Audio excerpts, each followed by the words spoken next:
Hello students, मैं मुकेश पांडे। आज मैं आपको ये सेक्शन सी ग्रामर पोर्शन कराने चल रहा हूँ।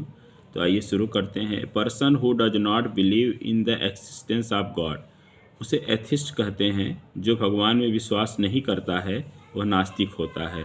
The phrase hold good means, ठीक है, उसका सिनोनिम पूछ रहा है तो इसका मीनिंग पूछ रहा है, तो इफ़ेक्टिव होगा, मतलब टू बी इन इफेक्ट होता है। The synonym of destiny is, destiny का मतलब भाग्य होता है, तो इसका फॉर्च्यून हो जाएगा, ठीक है। No sooner had he come here, तो नो सुनर हैड के साथ में दैन आता है, वेन नहीं आता, तो इसलिए यहाँ पर वेन में एरर है, ठीक है। अब पैट्रियोट का जो है एंटेनिम्स पूछ रहा है, तो होगा ट्रेटर, ठीक है, ट्रेटर होगा। अब देखिए, she said to us let us have some music, तो she suggested to us that we should have some music, इसका ये नरेशन बनेगा।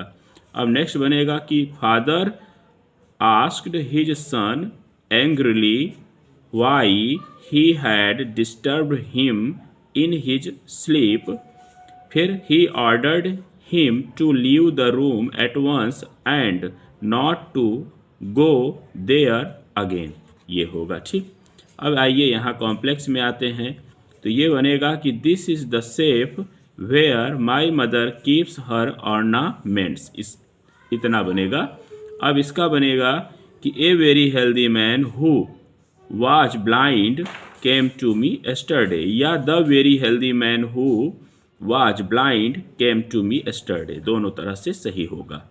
आइए यहाँ पर आते हैं ट्रांसफॉर्मेशन में, तो he was appointed as science teacher by the principal, तो देखिए एज का प्रयोग अपॉइंटेड के साथ नहीं होता, तो पहली बात तो यहाँ पर यही गलत है।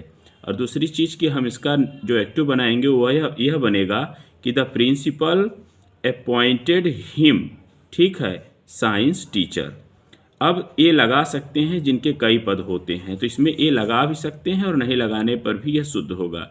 लेकिन जिनका पद एक ही होता है उनमें आर्टिकल कभी नहीं लगता है।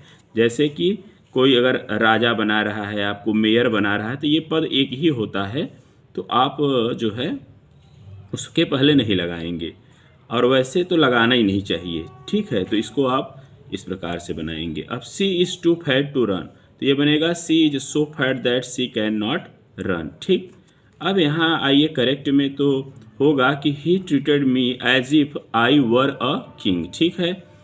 अब यहाँ पर होगा कि इंडिया इज कॉन्फिडेंट के साथ ऑफ आता है, of beating Pakistan in cricket. तो अब मीनिंग यहाँ पर आप देख लीजिए, कैनवास का मैंने यहाँ लिख दिया है, मतलब यहाँ पर जो मीनिंग लिखा है उसको सेंटेंस में आपको यूज करना है, तो आप सेंटेंस बनाइएगा, ठीक है। अब ट्रांसलेशन मैं करा रहा हूँ। समय मनुष्य का सबसे बड़ा शत्रु है, तो टाइम इज, ठीक है, the biggest enemy of man, या time is man's biggest enemy. इसका पालन न करने वाला मनुष्य कभी सफल नहीं होता है। तो a person who does not follow it, ठीक है, इज नेवर सक्सेसफुल, करेक्ट है, आप समझ गए। अब देखिए, बीता समय कभी वापस नहीं आता, आपको यहाँ थोड़ा सा नहीं दिख रहा होगा, दिखाते हैं। ये है कि बीता समय कभी लौट कर नहीं आता, तो इसका ट्रांसलेशन बनेगा कि lost time never comes back, ठीक है। यह कहा जाता है, तो क्या कहा जाता है, इट इज सेड दैट, कि नदी की लहर, the wave of the river and the movement of time wait for none, किसी की प्रतीक्षा नहीं करती, इसीलिए इंग्लिश सो, ठीक है। समय के साथ चलना सदैव लाभदायक होता है, तो it is always beneficial to move with time, ठीक है। छात्रों के लिए, फॉर स्टूडेंट्स, समय का एक एक क्षण बहुत मूल्यवान है, ठीक है। तो इसको बनाएंगे कि for students every moment of time is very valuable, ठीक है। उन्हें समय ढंग से अपनी दिनचर्या बनानी चाहिए, तो दे शुड मेक, ठीक है, their daily routine in a time bound manner, ठीक है।